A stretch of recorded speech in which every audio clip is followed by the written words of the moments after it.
Yo, what's going on, everybody? It is Dana White Contender Series, week number 9, and we are back at it once again to break down 5 fights, hopefully to break them down quite well. And we can't do it alone, guys. We got 4 years running.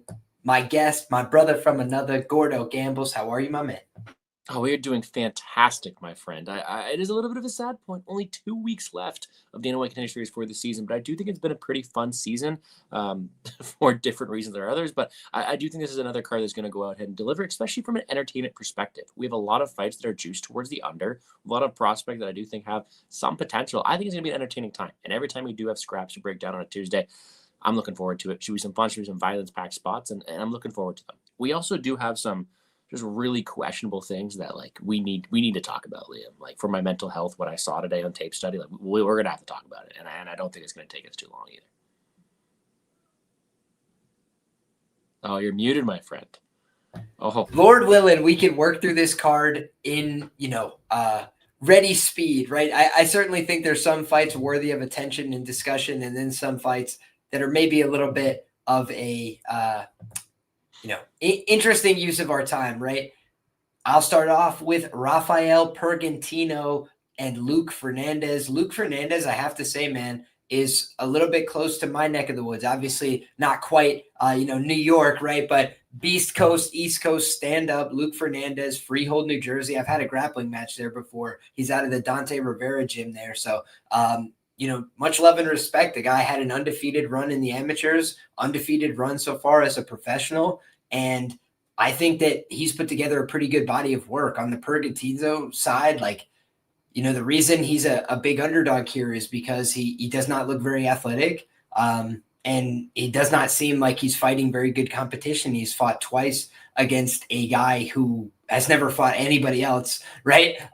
So there you go. We eliminate 40% of his record right there. It's not against guys that matter. And Pergentino, even in the fight that he just had more recently, he got hurt badly in that fight. He got rocked, needed to get a takedown there.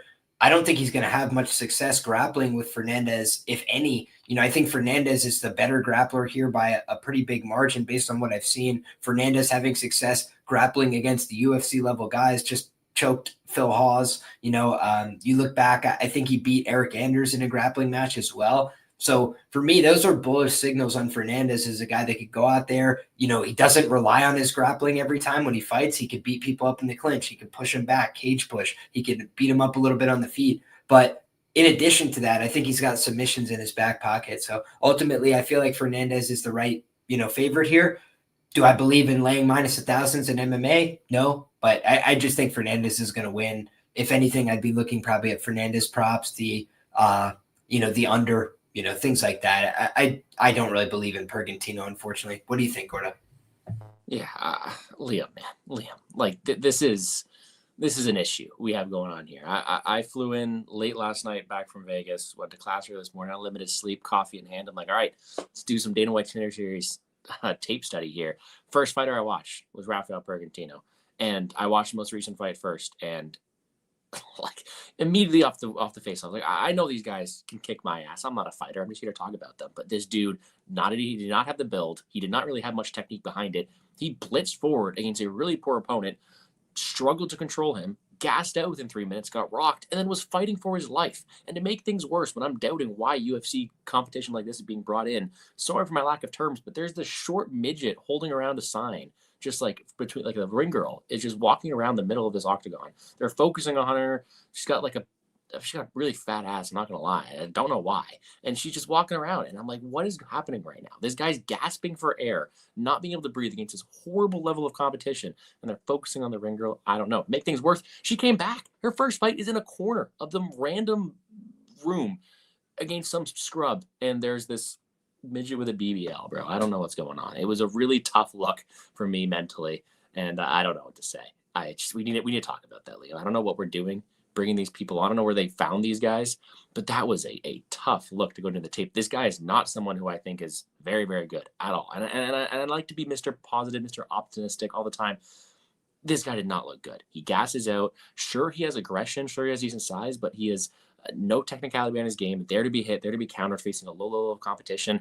I think he's going to get absolutely crushed here. Luke Fernandez is still somebody who I think has, some steps to make. I think he's got errors in his game as himself, but he is a very physical guy with an extended amateur record who has been brought up the proper way, facing decent level of competition. I know he can wrestle. I know he can grapple. And when it comes to technique, he definitely has a lot more, I'd say, power and technique behind his shots here as well. So this is a spot where Luke Fernandez should absolutely destroy this guy. It would be a massive, massive fluke if Pergentino went out here and somehow pulled this off. But this really makes me question this level of competition that can be. I think there's thousands of guys who could be better than Pergentino, and I hate to be hypercritical on somebody, but that was some of the most egregious things I've seen on 4 years of Contender Series was.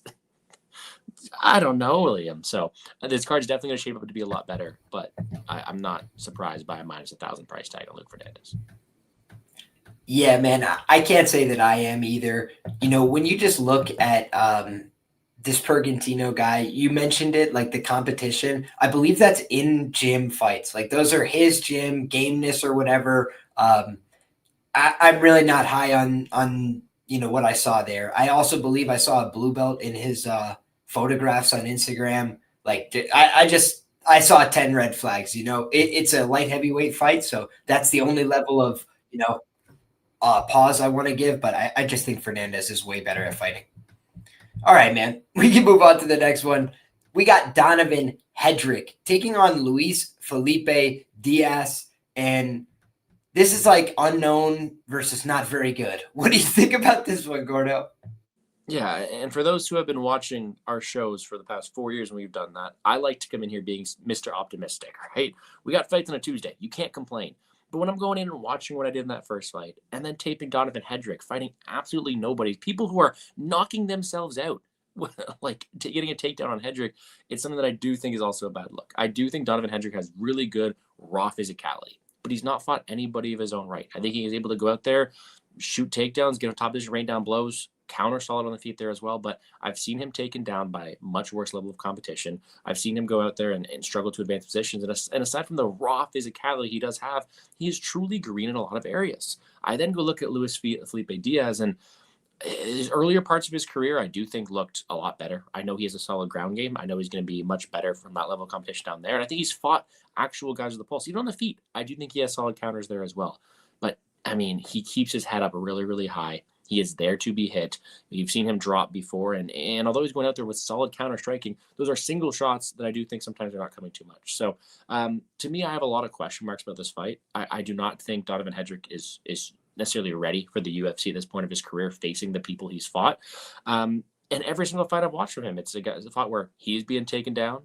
He gets up, reverses, gets taken out of his own, and finishes them against a much lower level of competition. So I didn't know what to draw from that. I do think he has the physicality to go ahead and clip the chin of Luis Felipe Diaz, who does keep it very, very high.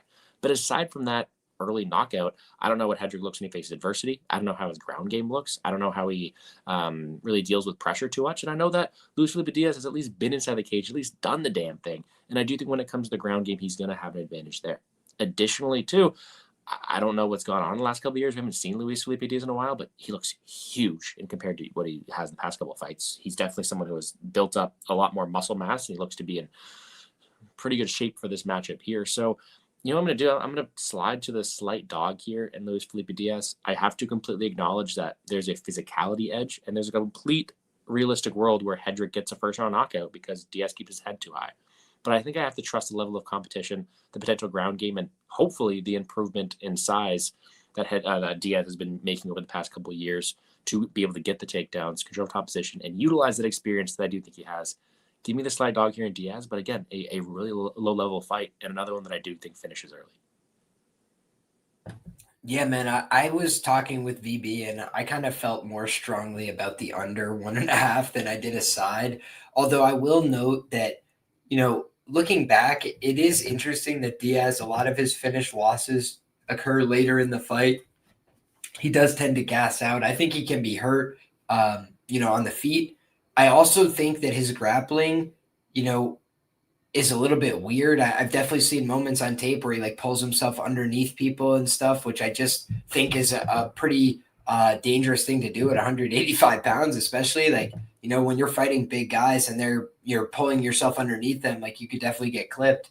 So I've seen Diaz just get into some awkward exchanges. He's 30 years of age, basically lost to every good fighter that he's fought throughout his career. You know, the one thing I will note is I have in my notes here, looking at Diaz, he did have, you know, the win over Ventillo Antunes. He's a guy who fought Vanilto, maybe Antunes. I might be butchering his name. I apologize if so. But he fought on Dana White Contender Series. So that is a quality win.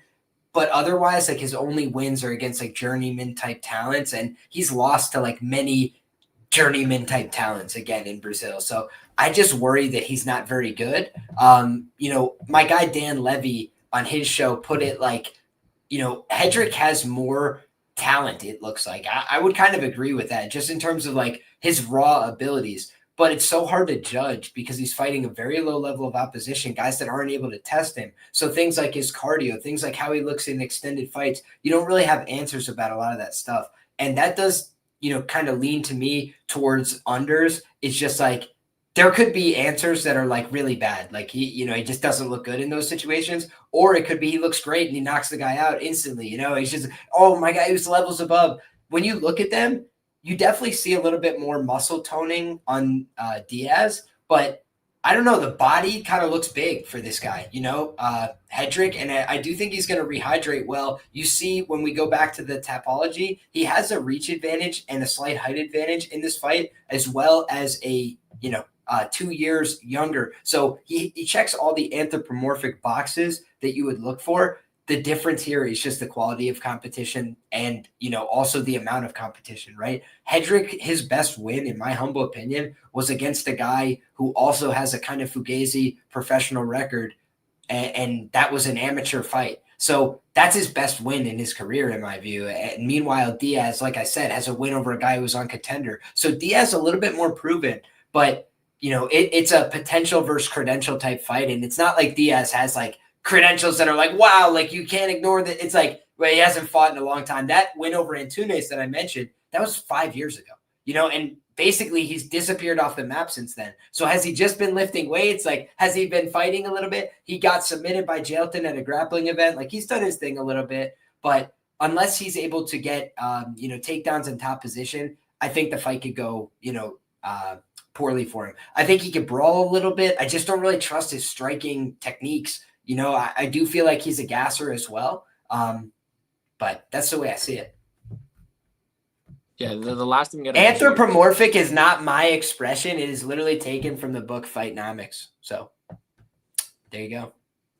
Last thing I'll mention on this one too is Hedrick's facing a little competition, but he was being taken down like all the time. And I do think the clearest realm for Diaz is probably going to be that ground game. So I just have my worries about both sides. How does Hedrick respond when he's put on his back against an actual fighter? And if Diaz is able to get takedowns with his newfound size and ground game we know he does have, I do think there's some possibility there. So low-level fight, I agree with you. I lean toward the under at these prices. But gun to my head, I did pick the more seasoned guy here in Diaz, although I completely respect the physicality and power from Hedrick. I'd say under. Diaz, if you absolutely press me for a money line side, but I'll wait and see what these Hedrick 2 and 3 props are as well, because he's totally unproven in those rounds. It would be speculative. I'd need a good price, but I've just seen Diaz kind of collapse down the stretch in some of these fights. He's been finished in round 2 and 3 multiple times. So that's something to look out for. But yeah, ultimately the things that I will note about Hedrick that I liked, he had a couple moves that were like slick, like obviously that guy knocking himself out on the takedown attempt wasn't great, but he kind of showed good hips there. Then you see in other fights, like a guy was going to take him down. He hits like a pretty savvy inside trip to get on top. And when he explodes with ground and pound, he does a lot of damage. So that's the thing about Diaz pulling himself underneath that could be really detrimental in this matchup, is like Hedrick could make it count if he's on top for a little bit. So ultimately, fun fight, volatile fight, lean towards the under. Let's go, middleweights. Do your thing. Ridiculous violence. Next up, my man, we got maybe the fight of the card, certainly one of the more interesting ones here. We've got Imanol Rodriguez of the Ultimate Fighter fame. He was doing some training at DC MMA Academy. He's been all over the map, getting some good looks in. Imanol Rodriguez looks like a high-level prospect on the eye test, right? He's got big power for the division, knocking guys senseless. And then he's got good boxing, sharp. He went out there, and I thought he deserved the win against Morales on the Ultimate Fighter. I thought that was really disappointing that he didn't get the nod there, but it was very close. Ultimately split decision, fair enough. And Morales went out there and did his thing. You look at Imanol Rodriguez, he doesn't have a ton of experience at this mixed martial arts game. That's the one thing that's a little bit scary here, a little bit nerve-wracking here. And you do look at a guy like Conceição, and he's also a talented guy. He's also a young guy. He's got some more MMA rounds. He's got a little bit more time in the cage, right? And you look at the fights that he's lost, he competed very honestly in both of those fights. I think what cost him against Hugo Paiva, I had a chance to watch that since I was on with BB, I thought it was a clear round one for Conceição, or I should say, maybe a competitive, but a clear, in my opinion, round one for Conceição. Then I thought it was round two, went to his opponent, right? He got hurt badly by Paiva. And then Conceição in round three, I thought was doing a lot of good work on the back foot. The problem was he was largely on the back foot in round three. And that could be the kind of thing that costs you with the judges, right? So it cost him there. And then, I haven't gotten a chance to watch the Arujau fight, but I've heard that one is a robbery, right? So I've watched a bunch of the Conceição tape, and what I did see and what I wanted to see was, does this guy know how to grapple? Does he know how to move? When you watch back that Paiva fight, you see some mistakes that a green grappler, a guy who's a little bit, young and early in their MMA career can make, like getting over aggressive, falling over the top, this kind of thing. But I really liked a lot of what I saw in terms of his ideas. He just ended up running out of steam. He went for a rear naked choke in round two, didn't get it. And then when they went back up to the feet, he got hurt. So it kind of just threw off the rhythm of the fight where he was winning up to that point. And I feel like against a guy like Imanol Rodriguez, he's definitely liable to get hurt, but it's been very difficult to kill this guy, right? He's had 12 professional fights. Nobody's ever finished him. The two losses he had were both very competitive decisions.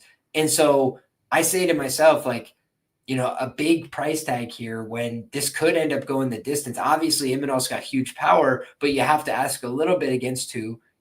I think he's got one or two knockouts that are like, man, those are really quality. The other ones are against guys that he's kind of expected to go out there and clean them up.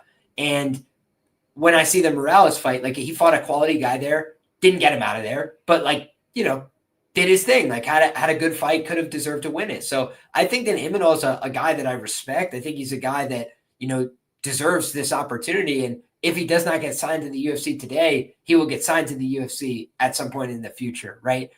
I just think that this other guy, Conceição, is also a good fighter. And when I, was talking through that last fight, I kind of showed the face-off as we were going. I'm trying to pull up this Conceição face-off as well. Dude, am I crazy for thinking this guy looks like he read tomorrow's newspaper? He just has this kind of look about him, he looks confident. He's got the big, broad shoulders, and he's a little bit taller. He just looks like he's a little bit bigger here. Both guys are 25, right? I feel like it's going to be an honest fight. I feel like both guys have snappy strikes. I feel like both guys have good attacks. The boxing, I say I favor Imanol. I think his hand speed is better. I think his defensive responsibility is not really there, but I think the durability checks out a little bit better. And then meanwhile, I think on the other side, I think Roque is actually pretty talented.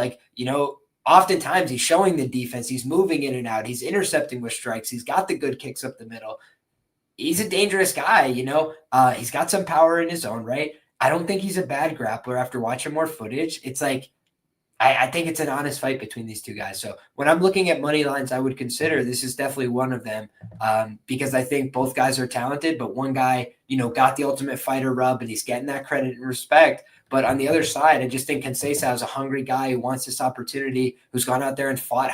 It's not like he took the easy road. He fought a bunch of experienced guys to get here. And Imanol on the other side is a very talented guy that could definitely be ready, but he's got to prove it a little bit. And he's minus 250, 70% implied in a fight where I think he's got an honest, opponent with real skills in front of him. So I think that this is a fight where I'll be looking at the dogger passing. What do you think, man? I don't think that's a bad mentality to go towards it. I've been pretty hypercritical of the first couple of matchups, but I do think this is a really fun one and a decently high level one here. I was able to watch the Ultimate Fighter a little bit. Imanol is someone who I do think, as you mentioned, probably got robbed in that matchup there too. Could have been fighting for that season championship or trophy or whatever you want to call it, but somebody who I do think is pretty talented. He fits the bill of a Dana White Contender Series fighter because of his aggression, his willingness to finish, his solid pace, and someone who's always going to go out there and put on a pretty entertaining performance. I do think he was someone who I was expecting to have a decent matchup because I know him from the Ultimate Fighter. He seemed to fit all the categories. I had high hopes for him too, and he delivered. I do think he's someone who is going to be very solid. I didn't expect that much from Conceição, right? He's an underdog to a guy from the Ultimate Fighter. I expected this to be a spot for Rodriguez to have success, and I was impressed. The short shots from Conceição, the counter hooks, the check left hook too. The guy has power. He has decent aggression, and as you mentioned, he has that aura about him too. I think that is something that you saw there too. I think it's someone who can rate out to be a pretty solid fighter. So when comparing the two guys, I see a pretty fun affair. Now, can Conceição land the power shots of his own? He 100% can. Rodriguez leans in with his head. He chases violence, he chases shots, and he is literally leaning his head in while reaching with his arms. He is there to be countered a lot of the time. That's for sure. But he does have that Mexican toughness. He does seem to have pretty good durability. So in a matchup like this, although I think skill for skill, they're very close. I think there could be some moments for either side. I do think the better minute winner is going to be Imanol here. And if I was forced to go ahead and pick a winner, I do have to go with the guy who I think is going to be winning more of the exchanges and winning more of the optics that way too, considering his pace, considering his aggression, and considering the way his style translates towards the octagon there.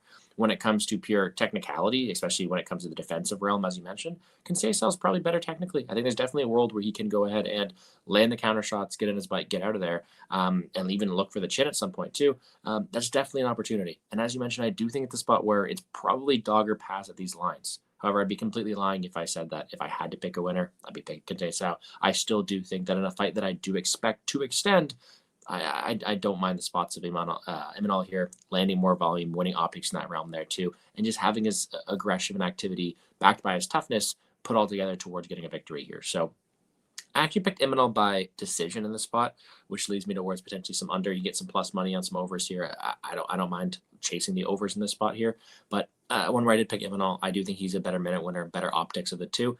If there is a finish to occur, the toughness of Imanol seems to be on display, but Conceição does have power. So to me, the line is wide, as you mentioned, probably dog or pass for a straight money line pick. But I did pick Imanol based off his activity and volume, and it's a spot where I would not be surprised to see either guy not only win but have decent success in the UFC.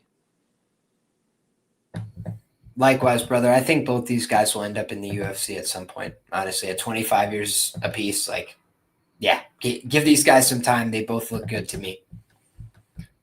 All right, man. Next up, we got Adrian Luna Martinetti taking on Mark Vologdin. Why don't you start us off with this one, Gordo?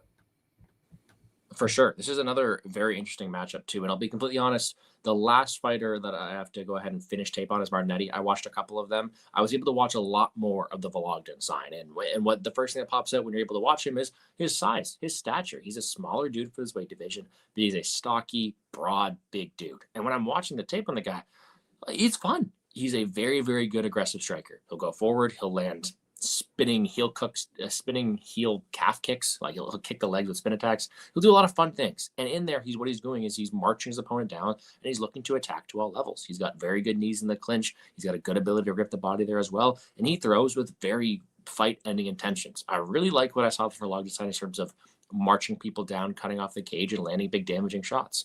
I do still have questions about how does this size translate against another bigger guy here too. It says 5 inches in height.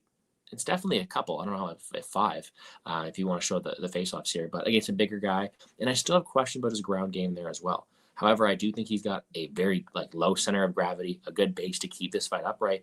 And on the feet, I think he is someone who is very, very dangerous. Now, again, I still have some more due diligence to do, as you would say, on Martinetti's side. But he's still somebody who I think, what do we think? I think 3 inches in height, maybe not 5. Actually, no, that's a pretty big height difference. I'm not going to lie.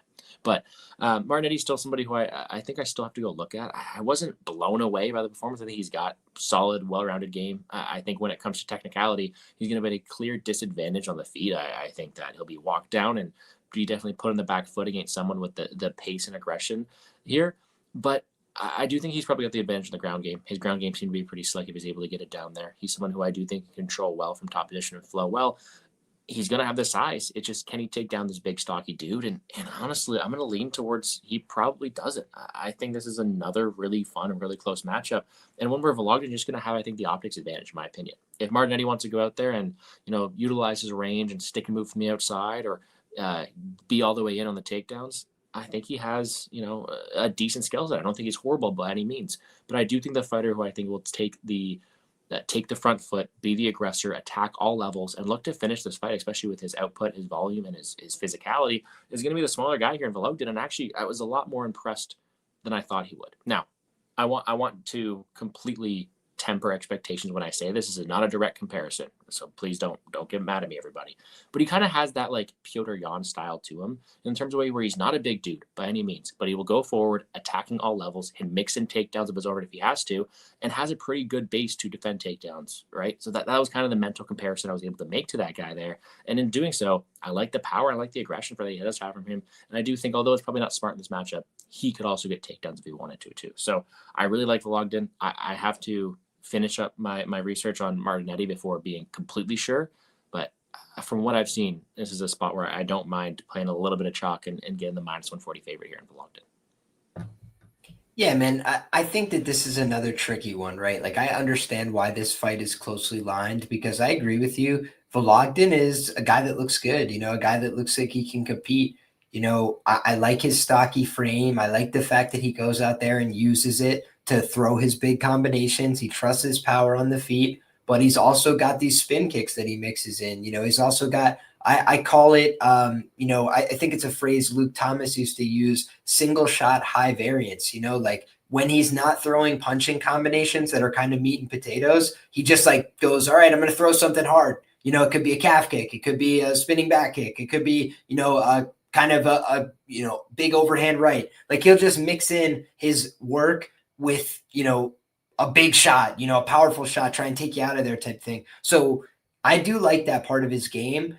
I would say, the thing that, jump out the page for Marinetti, he's not really been fighting the best level of opposition, to be honest with you guys.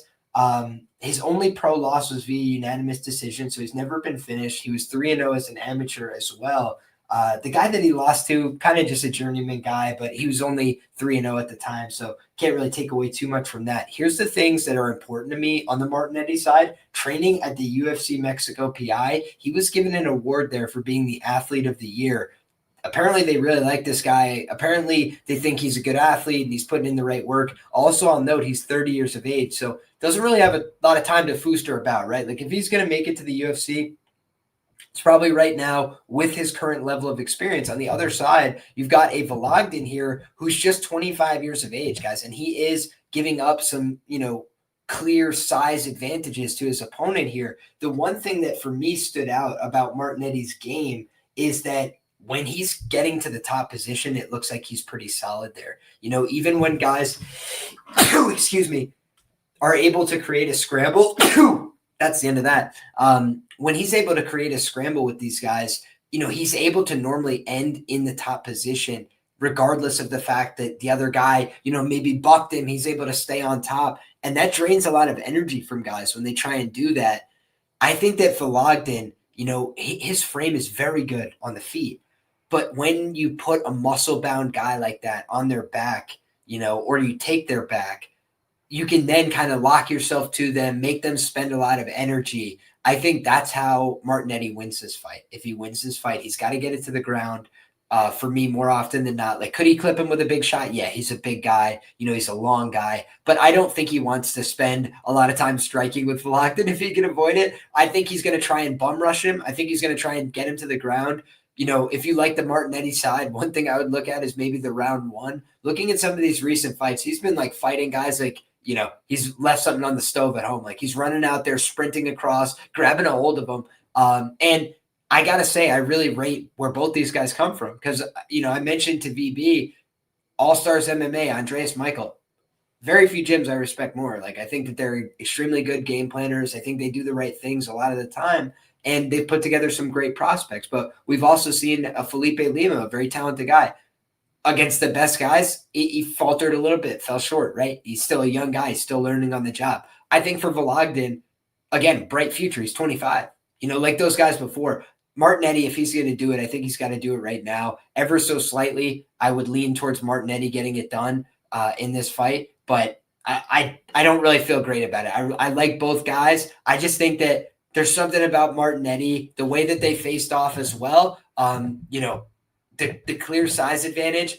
We've seen it doesn't always work out that way on Contender, but I just think if he gets it to the ground, his length could be an asset as well for doing some damage, for holding this guy down, creating posts. And that's the way I see it going down, man. A lot of guys getting behind him. Brandon Moreno, Eric Del Fiero, Dominic Cruz, the kind of guys that you're seeing him train with. So both guys come from good gyms. I just think Marinetti in a win now or go home situation, I think he's going to get it done. But it should be a good one, man.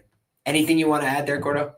No, I'll have to go back and look a little bit more on what I am lacking there. I still do think that styles make matchups, and I haven't seen the same things in terms of like I guarantee Martinetti's going to be able to have control down there, and on the feet I do think it's the pressure that's going to take over. So I'm looking forward to it. What are your thoughts on the over-unders in this matchup? It's interesting, man, because I don't think it's easy to get Vologdin out of there. I think Vologdin's got some punching power, but he's not always getting guys out of there either. I don't really have a strong feel. What do you think? Well, my only concern, well, not concern, the only thing I'm looking at too is if this is a plus 190 under 1.5, are we going to get it close to evens, like fight doesn't go the distance, in which I think that could be a solid line to look at, especially considering the pressure and attack to all levels that Vologdin has, and as you mentioned, the top control Marinetti has. Nice. Yeah, I could definitely see that. I think for this fight overall, I kind of want to wait for props. Like if I was to attack the Marinetti side, it might be a submission type of angle. And for Vologdin, I think the KO might be a way to look at his side as well. So good stuff, my man. That brings us, of course, to the main event of the evening. We've got Lucas Caldas taking on Magomed Zaynukov, and Zaynukov out of the Nurmagomedov camp. Should be an interesting one here. He's the biggest star on the card by a lot. Gordo, what do you think about this one? We'll have you start us off, my man. Yeah, we talk about Instagram followers. This man is a star, as you mentioned, too. He is going out there and working with the Nurmagomedovs, with Makhachev all the time. He's part of that close circle. And unlike the other guys, he's someone who is going to be that striker. He has some solid striker credentials. He works really tight and very good at that Muay Thai clinch. And he is very, very technically sound. He has got very good technique, very good defense behind his shots. I think he's able to break people down, attack to all levels.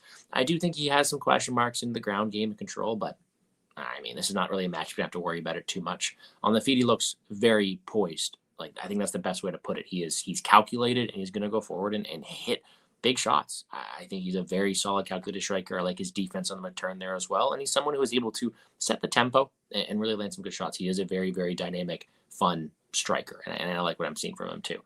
You'd think his takedown defense would be better considering the camp he's with. Again, not too applicable in this matchup here.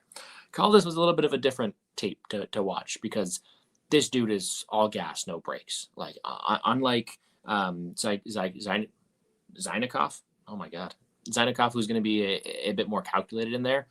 Caldas doesn't care about that defense. He will go forward. He will swing with reckless abandon, and he will put his head on the center line. He will give one. He'll take one to give 1, 2, or 3, and he is very, very aggressive with that style. He's fun to watch, but I've seen this guy rocked. I've seen him hurt at many levels, but he will throw looking to take your head off. And I think the best way he's able to succeed is in those chaotic fights. In a couple of fights, he had to get punched in the face before he's able to wake up and really look to take over here too. So I think that's a really fun one. When it comes to pure skill, especially defensively, Zaynukov is better. He is way better technically. He's way better defensively. And if this was a 15-minute kickboxing affair where they're like separated in the clinch and all this kind of stuff, Zaynukov would take over for sure. He's way better defensively and technically. But Lucas Caldas has a way to create chaotic exchanges. He swings heavy. He looks to walk you down and walk through the fire to make you uncomfortable. And I think that makes him for a very, appealing underdog, right? Not one where I'm saying he's going to win a lot of the time, but I definitely saw some flashes of excitement and fun from Caldas that I think could create opportunities here, right? If he's going to go out there and swing with reckless abandon and look to bring a firefight Zaynukov, that could create issues for a guy who is used to fighting at a slower, more controlled pace. Hasn't really been hit that much. So I do think the KO is live from the Caldas side of things. When it comes to picking a winner, I had to pick Zaynukov just because of the defensive irresponsibilities from Caldas. I do think that Zaynukov is the better minute winner and better defensively, and is probably more likely to find an early finish, considering Caldas has not only been hit but rocked a couple times.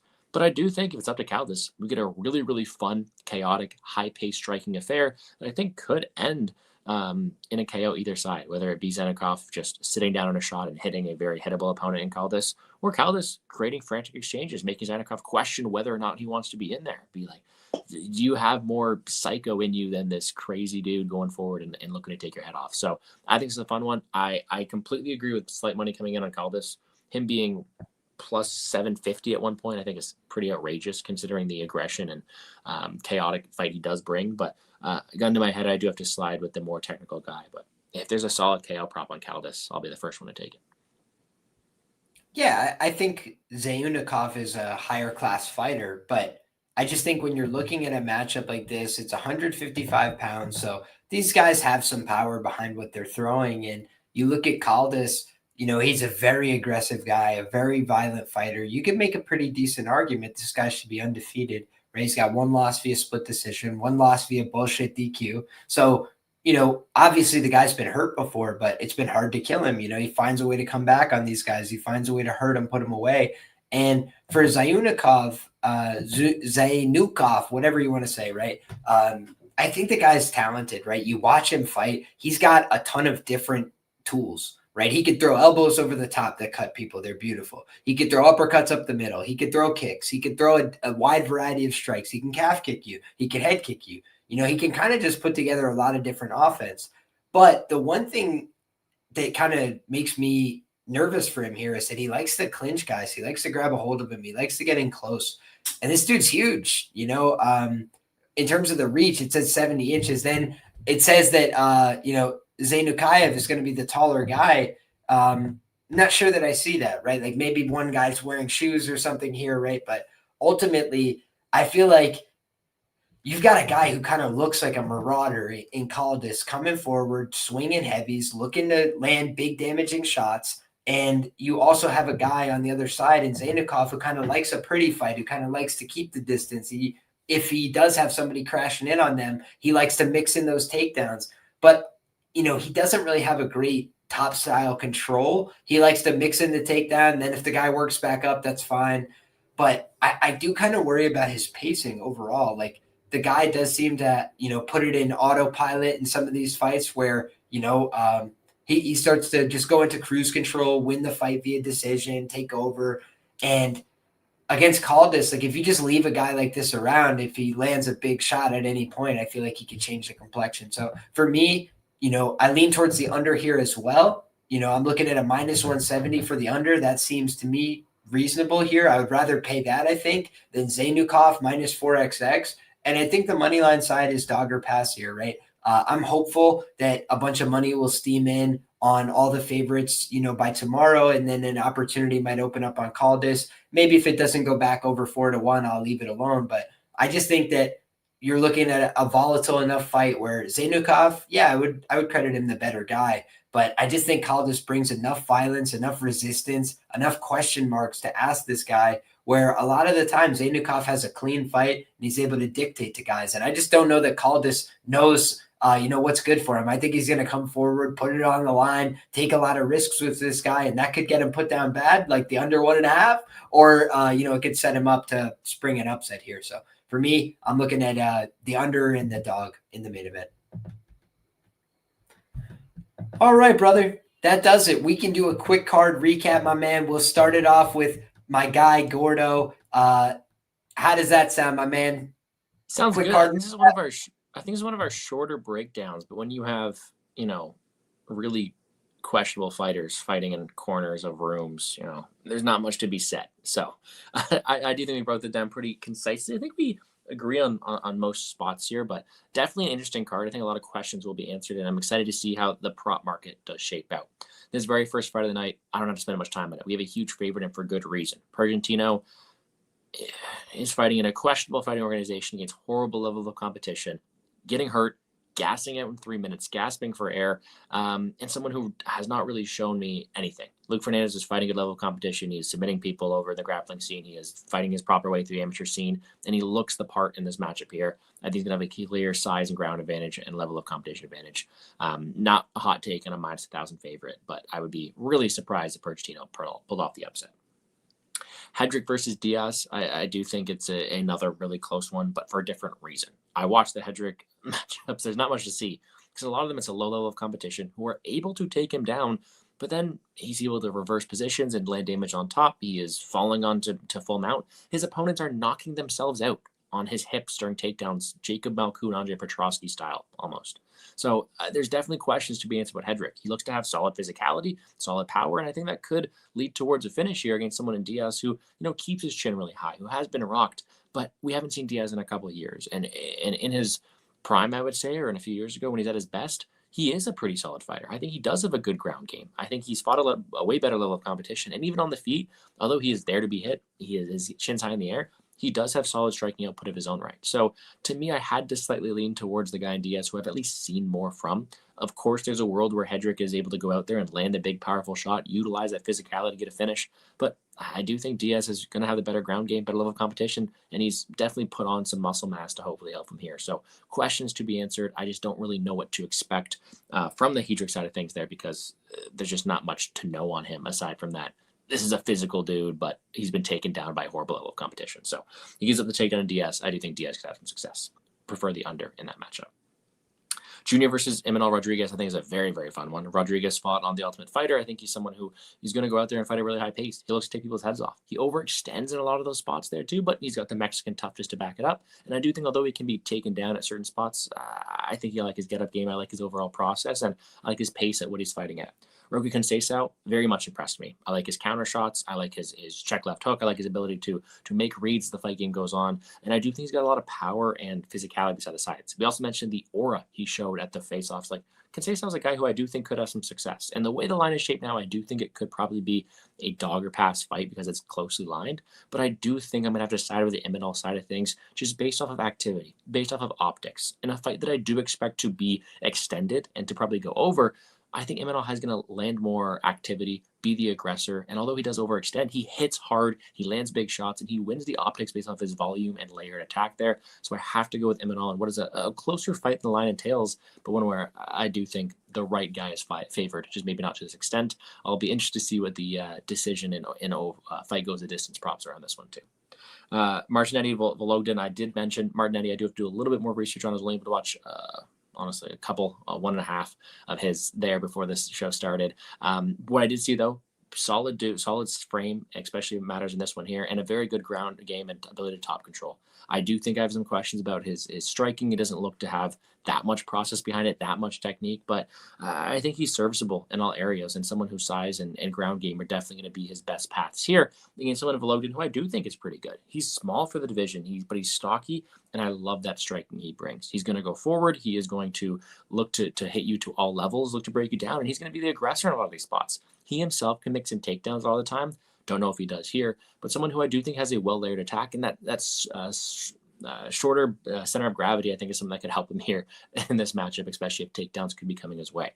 I think although it's close, and I do a little bit more research on Marinetti, I like what I'm seeing from Vologdin. I think he's going to land big shots. I think he's going to be the aggressor. I think he's going to attack all levels. And I like the boxing. I like the output.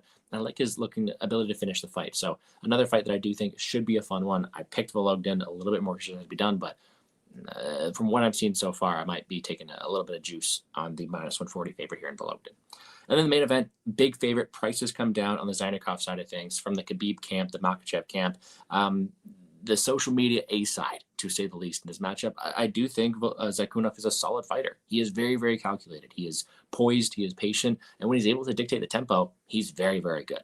Very good technicality, very good defensive metrics, and it's someone who I do think should be winning a lot of these matchups. I think he's UFC ready by all means. He does have to work on his ground game. I don't think that's applicable here, but he is someone who, technique-wise, defense-wise, is a very, very, very good striker and someone who I do think could have a lot of success here. Caldas is the complete opposite because he doesn't have that same poise. He doesn't have the same defense, but he is a Dana White Contender Series fighter. He is a all action, all gas, no brakes, double parked up front, whatever expression you want to say, that's him. He's going to go forward and look to bring the fire to someone, make them uncomfortable. He sometimes needs to be hit to be woken up, and trust me, he is there to be hit. His head is on the center line. He eats one to give one. And I do think that could be, to his detriment in the spot here. But that pace, that aggression, the chaotic nature he brings looking to break fighters, I think could make Zaynukov uncomfortable here. And if we do get a solid enough number on the KO, I will look to play it from that side, because I do think there's going to be chaotic exchanges. And whether it be Zaynukov sitting down on one of his shots, hitting a hittable and rocked before opponent in Caldas, getting a finish, or Zaynukov just being uncomfortable, not liking the pace, not liking the aggression, I do think one way or another it's a knockout. And I'm excited to see potentially some value on the underdog. If the KO line is good enough for Caldas, I'll play it. But I do have to lean towards Zaynukov being the more technically, defensively sound fighter, winning this matchup. But I think it may be close to the line and tails, and money coming in on Caldas is definitely respectable. All right, man. There you have it. The Gordo quick card breakdown. Lightning round, guys, from the beginning. I'm taking Luke Fernandez, Beast Coast, East Coast stand-up. I think he's going to get the finish here. I don't think Pergentino is for real. God bless and good luck to both guys. Next up, we've got Hedrick and Diaz. I don't think that, we have proof that either one of these guys is UFC level. I'm a little bit more optimistic about Hedrick's future. I think that this fight, I lean towards the under. I don't really trust either guy. The one thing I will note, Hedrick 2-3, if it's a big enough price, is something I will look at, just because I've seen Diaz gas out pretty consistently in his fights. But I think that both guys have a chance to finish the fight in the early going here. Hedrick never proven he could be in extended fights. So ultimately, a lot of question marks in this one. And I feel, like the fight will probably end violently more often than not. All right, next up, we've got Imanol Rodriguez and Roque Conceição. And I think that, I agree with Gordo. This is a fight that could very well go over. I think this could be a fight of the night banger. Imanol brings the pace. The pressure comes forward. Roque fights off the back foot, sometimes willing to do that. I think that's where this fight could get away from him in terms of the optics. But if he's able to land good counter shots, if he's able to connect with his knees, or if he's able to mix in those reactive takedowns that he likes, I think all of those are paths to him interrupting the flow of Imanol, taking him out of his rhythm and potentially getting his own, path to victory going. So I feel like Conceição is a better fighter than the price entails. I think it's a dog or pass situation. I respect Imanol a lot. I think he's a good fighter. And, that's the way I see it. If I was looking at the Imanol side, I might be looking at a KO prop if it was big enough, but that's just the way that I see this matchup. I think Conceição decision, split decision, either way could be interesting as well. All right, next up, we've got Luna Marinetti against Vologdin. I think as far as this, matchup goes, I see it playing out like a striker versus grappler dynamic. I think Marinetti has some decent striking on the feet. I don't think the speed is there. I don't think the combination work is there like Vologdin. I don't think he's as traditionally sound as Vologdin on the feet. That being said, I think that Vologdin on the mat could be at a disadvantage against a guy of this size if he's able to blanket him, if he's able to make him wear that. I think that Vologdin's big muscles look very good on the feet when he's able to set his own pace, but I do worry about what it looks like if he gets put underneath, if he has to start doing a bunch of mount escapes and things like that early in the fight and kind of spending some of that energy. He has been submitted before. He's lost a handful of decisions as well. So I just think Vologdin, good fighter, but 25 years of age, has some opportunity still to grow and develop. I think Marinetti is in a win now situation. He's got a lot of the UFC resources behind him. I think he's going to go out there and find a way to win the fight. But I do say Vologdin impressed me on tape as well. Welcome to the UFC, I think, to either one of these guys. But I do think as well, there were some flaws with both guys' game. Vologdin is spinning a lot. That is something that can be timed. People can get to your back, can get to takedowns from that. So Vologdin has a pretty good spin. But again, against some of these opponents, I think it was easier to pull off. Marinetti is very opportunistic, trying to take people to the mat. I don't think he's the best wrestler I've ever seen, but when he does get to the top position, he's quite heavy from there. So that's the thing I like about him. I like his scrambles. Next up, guys, we got Caldas and Zaynukov. I think that this is a under spot. I think both these guys are violent. I think Zaynukov has like 10 different tools that could finish you on the feet. The one thing that worries me is that sometimes he mixes in the takedowns, kind of lets rounds tick away by going for a takedown, getting the takedown off, catching a kick, sweeping the guy off his feet type of thing, and just let some time go away in those exchanges. That's a little bit annoying, but Caldas is not really that guy, right? He's kind of making you fight right now, making you answer the question right now. And I think that he's got a chance to win the fight by knockout. So for me, it's a dogger pass type of situation on the money line. I think the guy of better skill and class is Zaynukov, but when you're playing punchy kicky, as Cody Saftik likes to say, people can get hurt, right? People can get clipped. And I think Caldas is the kind of guy that's got real power, that's willing to bite down on the gum shield, keep throwing if he is hurt, and give himself a chance to win. So I think that for all those reasons, under and Caldas are the ways I'd look at this main event, and,